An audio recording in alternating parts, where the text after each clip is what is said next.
샬롬, 한 주간을 시작하는 월요일 아침입니다.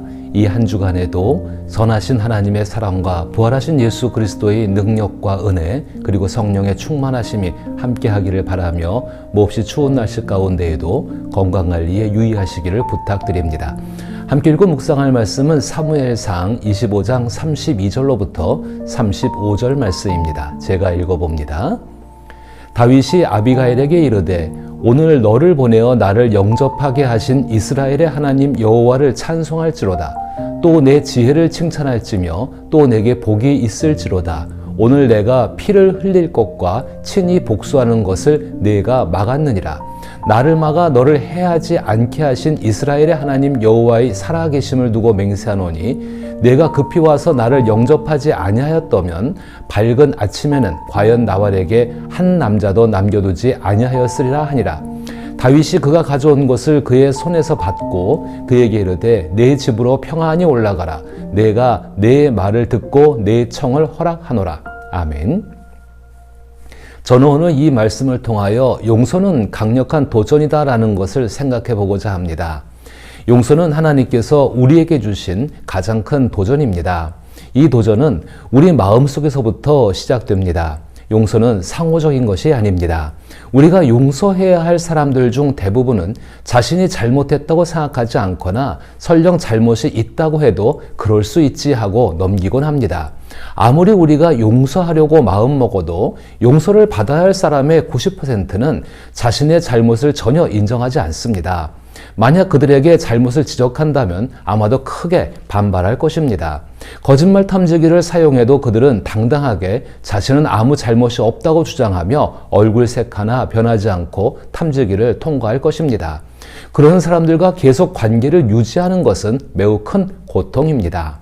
특히 그런 사람들이 교회에서 함께 예배를 드리고 점심 식사까지 같이 한다면 다른 교회에 출석하거나 최대한 멀리 떨어져서 얼굴을 마주치지 않으려는 선택을 하게 됩니다. 다시 말해 못 본 척하는 셈입니다.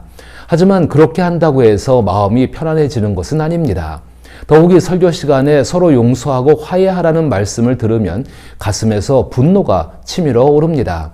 그 사람이 아멘으로 반응한다면 그 감정은 더욱 커질 것입니다. 용서하라는 말이 큰 도전으로 다가오는 순간인 것입니다. 하나님께서 주신 완전한 용서를 실천하는 것은 그리스도인들에게 큰 도전이자 중요한 책임입니다. 완전한 용서를 이루기 위해서는 반드시 마음속 깊은 곳에서부터 시작되어야 한다는 점을 잊지 말기를 바랍니다. 진심으로 용서하려는 마음이 있다면 상대방이 자신의 잘못을 인정하지 않거나 화해를 거부하더라도 절망하거나 상심할 필요가 없습니다. 내게 상처를 준 사람이 사과하지 않거나 화해할 의사가 없더라도 내가 그들을 진정으로 용서했다면 그것은 더 이상 나의 문제가 아니기 때문입니다. 누군가가 나를 거짓말로 공경에 빠뜨렸을 때 진정한 내면의 승리는 그 거짓말로 인한 모든 상황에서 자유로워지는 데 있습니다. 이러한 내면의 승리는 바로 완전한 용서에서 비롯됩니다. 내면의 승리는 하나님과 함께 있어도 전혀 손색이 없는 하나님 앞에서의 담대함입니다. 그러므로 용서는 하나님 앞에 담대하기 위한 도전입니다. 요한일서 3장 21절에서는 사랑하는 자들아 만일 우리 마음이 우리를 책망하지 아니하면 하나님 앞에서 담대함을 얻느니라 라고 말씀합니다. 여기서 말하는 담대함은 예수 그리스도를 통해 존재가 변화된 신학적 의미뿐만 아니라 실제 삶 속에서 하나님을 기쁘시게 함으로써 얻는 실천적인 상태를 의미합니다. 다시 말해 하나님 앞에서 부끄러움이나 거리낌이 없이 살아가는 진정한 상태를 가리키는 것입니다. 이처럼 하나님 앞에서 담대함을 얻는 것이 바로 완전한 용서의 궁극적인 목적입니다. 결국 내가 기쁘게 해드리고 싶은 존재는 오직 하나님 한 분뿐입니다. 하나님은 내가 진정으로 완전하게 용서했는지 살피시고 알고자 하십니다. 하나님께서 나를 사랑하시고 인정하신다는 확신을 가질 때 비로소 나는 그리스도인의 종으로서 진정한 행복과 만족을 누리는 사람이 되는 것입니다. 이 같은 삶은 예수님께서 오시기 훨씬 이전 수천 년 전에 다윗을 통해 이미 드러났습니다. 다윗은 비록 광야에서 생활했지만 하나님과 사람들 앞에서 언제나 담대할 수 있었습니다.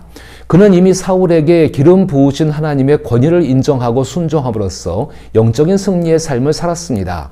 하나님께서는 다윗에게 복을 주셨고 다윗을 통해 광야에 사는 모든 이들도 풍성한 축복을 누릴 수 있었습니다. 다윗은 영적인 축복을 끌어들이는 인물이자 그 땅에서 하나님을 대신하는 보호자였습니다. 모든 것이 순조롭게 흘러가며 풍요로운 삶을 향해 나가던 중 뜻밖의 문제가 발생했습니다. 그 땅에 살던 나발이라는 사람은 어느 해보다 풍성한 추수를 거두었고 다윗의 보호 아래 안전을 누릴 수 있었습니다. 나발은 자신을 위해 성대한 잔치를 열었고 다윗은 그 소식을 듣고 사람을 보내 함께 즐길 음식을 조금 청했습니다. 그러나 나발은 다윗이 보낸 사람들을 심하게 모욕하며 다윗의 명예를 훼손하였습니다. 이에 다윗은 분노하여 나발과 그의 집안을 멸망시키기 위해 군대를 이끌고 나섰습니다. 바로 전까지 하나님의 은혜에 감사하며 찬송하던 시인의 마음은 갑작스러운 상처와 피해로 인해 걷잡을 수 없는 복수심으로 변해버렸습니다. 분노와 복수심에 가득 찬 다윗의 길을 나발의 아내 아비가일이 막아섭니다. 아비가일이 다윗에게 한 말 중에서 사무엘상 25장 25절과 26절을 살펴봅니다. 원하옵나니 내 주는 이 불량한 사람 나발을 개의치 마옵소서. 그의 이름이 그에게 적당하니 그의 이름이 나발이라. 그는 미련한 자니이다. 여종은 내 주께서 보내신 소년들을 보지 못하였나이다. 내 주여 여호와께서 살아 계심을 두고 맹세하노니 내 주도 살아 계시거니와 내 주의 손으로 피를 흘려 친히 보복하시는 일을 여호와께서 막으셨으니 내 주의 원수들과 내 주를 해하려 하는 자들은 나발과 같이 되기를 원하나이다. 아비가일 이야기의 핵심은 복수는 또 다른 복수를 낳는다는 점입니다. 그러나 아비가일의 말 속에는 보복하시는 하나님에 대한 언급이 담겨 있습니다. 그녀의 말은 부드럽게 들리지만 그 안에는 강력한 메시지가 숨어 있습니다. 즉 복수는 인간의 영역이 아니라 하나님의 영역임을 강조하는 외침인 셈입니다. 아비가일은 30절과 31절에서 다음과 같이 말합니다. 여호와께서 내 주에 대하여 하신 말씀대로 모든 선을 내 주에게 행하사 내 주를 이스라엘의 지도자로 세우실 때에 내 주께서 무죄한 피를 흘리셨다든지 내 주께서 친히 보복하셨다든지 함으로 말미암아 슬퍼하실 것도 없고 내 주의 마음에 걸리는 것도 없으시리니 다만 여호와께서 내 주를 후대하실 때에 원하건대 내 주의 여종을 생각하소서 하니라. 아비가일의 말은 이러했습니다. 다윗, 당신은 하나님께서 선택하신 왕이기에 어떤 일을 하시든 마음에 걸릴 것이 없습니다. 하지만 당신을 후대하시는, 즉 후원하시고 친절히 돌보시는 하나님을 생각하신다면 결코 선을 넘지 말아야 합니다. 만약 당신이 스스로 보복한다면 하나님 앞에서 담대함을 잃게 될 것입니다. 이 말을 들은 다윗은 마치 하나님께서 뒤통수를 치신 듯 불타오르던 복수심이 사라졌습니다. 그리고 오늘 본문 33절에서 이렇게 고백합니다. 또 내 지혜를 칭찬할지며 또 내게 복이 있을지로다. 오늘 내가 피를 흘릴 것과 친히 복수하는 것을 내가 막았느니라. 다윗의 이 같은 말 속에는 다윗 스스로 일으킨 강력한 변화가 담겨 있습니다. 다윗은 나발의 악행이 무엇인지 분명히 알고 있습니다. 즉 나발이 자신과 하나님께 저지른 잘못을 알면서도 스스로의 힘으로 복수하지 않기로 결심한 것입니다. 이것이 바로 진정한 용서에 이르는 모습입니다. 누군가의 잘못을 잊거나 덮어주거나 무시하는 것은 완전한 용서가 아닙니다. 이는 마치 사랑하는 사람이 세상을 떠났을 때 깊이 슬퍼하면서도 그 사실을 부정하는 것과 같습니다. 용서란 분명한 현실을 직시하는 것입니다. 결코 그 악행을 회피하거나 부인하거나 억누르는 것이 아닙니다. 어떤 경우에도 상대방의 잘못을 인정하지 않은 채 용서했다고 생각한다면 그것은 영적인 승리가 아니라 오히려 문제를 회피하는 것에 불과합니다. 완전한 용서란 상대의 잘못을 부정하거나 덮어주는 것이 아니라 그 잘못을 분명히 인식하면서도 스스로 나서서 그 사람이 대가를 치르게 하지 않는 것을 의미하는 것입니다. 이러한 용서가 진정한 승리를 가져다 줍니다. 그러나 우리가 용서하려는 악이 무엇인지 명확히 알지 못한다면 그 어떤 승리도 기대할 수 없습니다. 다윗은 나발의 어리석음과 하나님께서 베푸신 풍성한 은혜 앞에서의 인색함을 분명히 알았지만 자신이 입은 상처와 피해를 이유로 하나님을 대신해 복수하지 않기로 마음을 새롭게 다잡은 것입니다. 완전한 용서는 언제나 고통스러운 과정입니다. 복수와 보복을 내려놓는 일은 마음에 깊은 쓰라림을 남깁니다.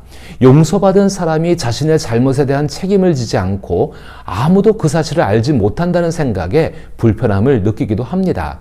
그러나 그들이 저지른 잘못을 분명히 알면서도 그들이 벌을 받지 않고 오히려 잘 살고 있다는 사실을 받아들일 때 우리는 초자연적인 경지에 이르게 됩니다.